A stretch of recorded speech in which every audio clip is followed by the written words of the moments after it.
Apabila Dewi dia sindir percuma terkait, kalian ya menggugat itu dan ini di sana, karena sebelum ada gugatan hakim-hakim diberi penghargaan. Tentu saja dibisik-bisik dong, bilang ada perbedaan. Justru kalau hakim itu punya nurani, karena ada perbedaannya bagaimana agar mendapatkan perdamaian. Nah seperti itu kan. Nah sahabat-sahabat rakyat seluruh Indonesia, Anda mau tahu kenapa setelah diputuskan hakim bahwa Prabowo menang, bendera yang namanya di Aceh, gerakan Aceh Merdeka langsung berkibar. Selama ini berarti gerakan Aceh Merdeka itu ada kaitannya dong dengan Prabowo. Sebentar lagi mungkin KKB dan OPM Papua Merdeka akan berkibar juga. Ada kaitannya enggak dengan Prabowo? Pak Jokowi, suatu saat Anda akan menyesal. Banyak korban ya, rakyat yang tidak berdosa. Rakyat yang tidak berdosa banyak korbannya akibat hal-hal yang seperti ini. Karena apa? Di saat-saat kemarin ada gugatan ya, kisruh juga KKB di sana. Mereka mengamuk-ngamuk di sana sehingga guru-guru honorer diculik, diperkosa, bahkan dibunuh di sana. Jadi kurang bagaimana lagi Bapak Jokowi penderitaan rakyat, ya kan? Saya udah bilang ya saudara-saudara, jauh sebelumnya hakim-hakim tersebut diberi penghargaan. Percuma kalian mau menggugat itu ini sampai medrek pun nggak akan menang. Saya bilang di sana jubir juga dari jubirnya Jokowi ya kepresidenan, yaitu Asrul Sani juga ada di MK. Saya udah bilang ya semuanya udah diatur sedemikian rupa. Saya bukan memfitnah bro, bukan, tapi itu kenyataan. Kenyataan nggak omongan saya. Percuma kalian bontang-banting ngabisin uang semuanya ya. Data-data mereka itu pakai data Bapak Jokowi, ya kan? Percuma kalian mengajukan ke meja konstitusi ya. Toh Kapolri juga ada bukti segala macam ya kalian. Kapolri juga diam senyum-senyum aja. Bahkan dia kan pengen estafetnya Bapak Jokowi. Nah itu bro. Nah kalian sadar nggak pada waktu saat saya bilang jangan terkecoh dengan hasil kebaikan-kebaikan hakim, sok lugu, sok baik, sok adil ya. Mereka itu disumpah, tapi percayalah Tuhan itu tidak akan tidur. Percayalah bro, ya musibah di Indonesia kan lebih banyak lagi ya. Nah sebelum adanya gugatan, ke-6 hakim ada di situ diberi penghargaan sama Bapak Jokowi. Setelah hakim diberi penghargaan, Bapak Prabowo diberi penghargaan jenderal pangkat 5 atau pangkat 4 itu ya, bintang 4. Nah itu bro sebagai penghargaannya. Tapi Bapak Jokowi nggak pernah memberi harga kepada rakyat-rakyatnya. Jadi korbannya siapa bro yang ditumba-tumbalin? Ya itu rakyat itu sendiri ya, terutama tuh yang di Papua ya kan. Nah kalian secara tidak sadar saya bilang apakah Papua KKB ada kaitannya dengan Prabowo? Sebentar lagi orang Papua juga akan mengibarkan yang namanya bendera ya Papua Merdeka. Hari ini yang namanya Aceh Merdeka, gerakan Aceh Merdeka yaitu GAM sudah mengibarkan yang namanya bendera upacara ya, upacara gerakan Aceh Merdeka. Sampai di situ ya kalian harus sadar apa kejadian negara kita ini besok ya. Pramedia awas, anda semua akun-akun Anda udah saya amati, kami amati, udah kami catat. Pramedia awas. Nah jadi ingat di situ ya bro ya. Jadi salam waras aja. Kalau yang belum tahu konten saya sebelumnya, anda bahwa sebelum ada gugatan ke Mahkamah Konstitusi ini, ke-6 hakim salah satu ada nama Asrul Sani di situ juga diberi penghargaan. Ya, jangan lupa. Saya bilang jangan terkecoh sama hakim-hakim itu. Kenyataan kan? Ayo, siapa yang benar? Saya atau orang-orang mana? Ya, kalau bilang saya itu fitnah. Bener kan? Kejadian kan? Salam waras, salam NKRI. Ingat bro, ada kaitannya nggak Prabowo dengan gerakan Aceh Merdeka dan KKB? Besok, mungkin KKB juga akan upacara mengibarkan bendera mereka.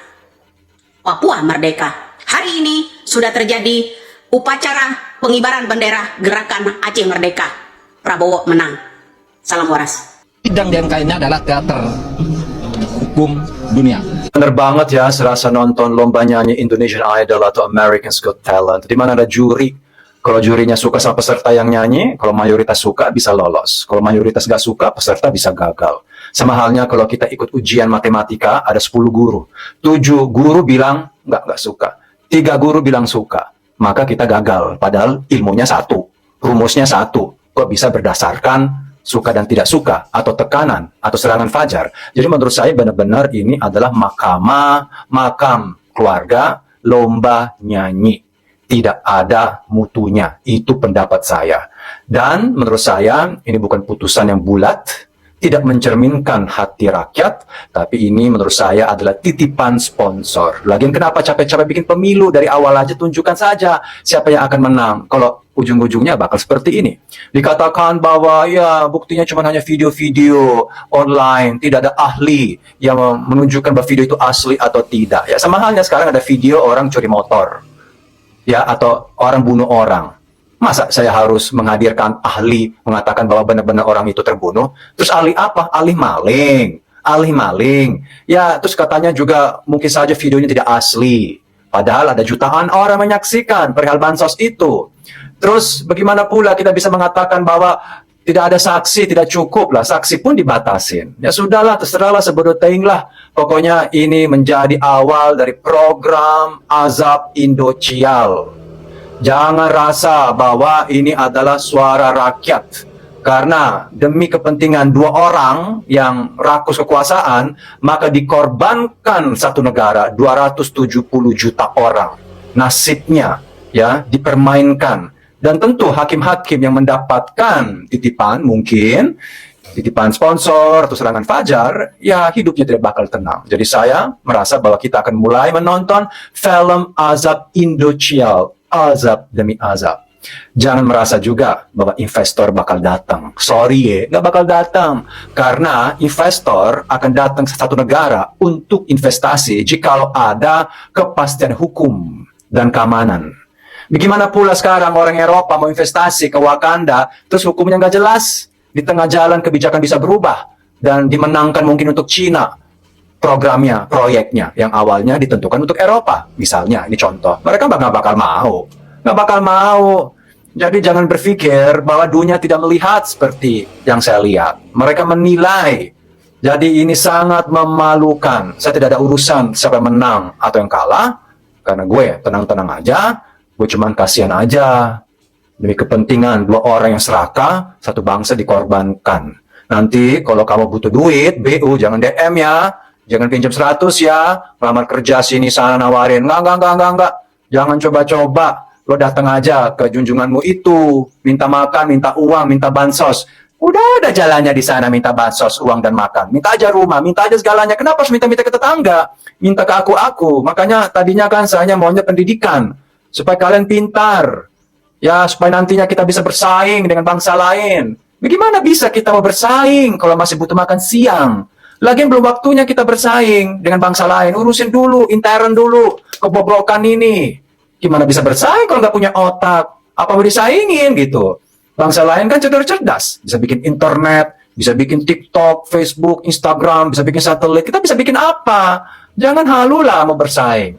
Terus terakhir, katanya kita akan menjadi negara militer terkuat di dunia. Bagaimana pula mau jadi terkuat militernya kalau wajib militer pun tidak ada? Kita mau masuk militer pun harus bayar, sogok. Agar kita masuk dapat jabatan di situ atau jadi prajurit kita harus bayar. Ya Korea itu kan ada wajib militer, di Eropa juga banyak negara wajib militer, di Rusia juga. Kita gimana mau memiliki militer yang kuat kalau rakyatnya itu letoy, wajib militer nggak ada, anggaran tidak ada. Jadi aneh gitu, mau beli pesawat-pesawat alutista bla bla bla bla bla bla, tapi nggak ada orang yang bisa jalanin. Jadi semua kontradiksi menurut gue. Tapi ya sudahlah, sekarang tanggung kalian punya nasib. Dan jangan rempong-rempong ke kami-kami ya. Rempong-rempong. Ya, teruskan saja ini. Teater, ekstravaganza ke toprak. Ya, silakan makan ubi. Oke gas, makan ubi kentut. Gas, just. Bau. Lagi dan lagi MK disentil oleh Nyai Widya dan juga Om Bule. Saya kira hal ini wajar untuk MK dapatkan sentilan-sentilan maut dari para netizen, dari Nyai Widya ataupun Om Bule ini. Kenapa? Karena apa yang menjadi keputusan MK sangat mengecewakan. Kita sebagai rakyat Indonesia betul-betul merasakan sakit perih dengan apa yang menjadi putusan MK. Dan tentu hal itu tidak pernah kita duga-duga, karena kemarin-kemarin ini kita berpikir bahwa MK ini masih netral, masih waras, tidak mudah untuk diintimidasi oleh Pak Jokowi. Tetapi lagi-lagi kita berpikir dengan cara yang salah. Nyatanya MK hari ini adalah bagian dari settingan Pak Jokowi. Lagi-lagi yang menjadi dalang di balik semua ini adalah Pak Jokowi. Tentu kenapa? Karena sudah berapa banyak anggaran yang dikeluarkan oleh Pak Jokowi bagaimana agar anaknya menjadi wakil presiden Republik Indonesia di 2024. Dan saya sepakat dengan apa yang dikatakan oleh Pak Mahfud MD, bahwa apa yang terjadi di MK hari ini adalah tampilan sebagai teater, atau semua persidangan-persidangan yang terjadi di MK terkait dengan proses hak angket adalah hasil dari settingan yang saya kira apa yang dilakukan oleh Pak Jokowi ini akan lebih memperkeruh suasana di negeri ini. Tentu rakyat Indonesia, sebagian besar rakyat Indonesia merasa kecewa dengan perilaku-perilaku yang dilakukan oleh Pak Jokowi dan apa yang menjadi putusan MK.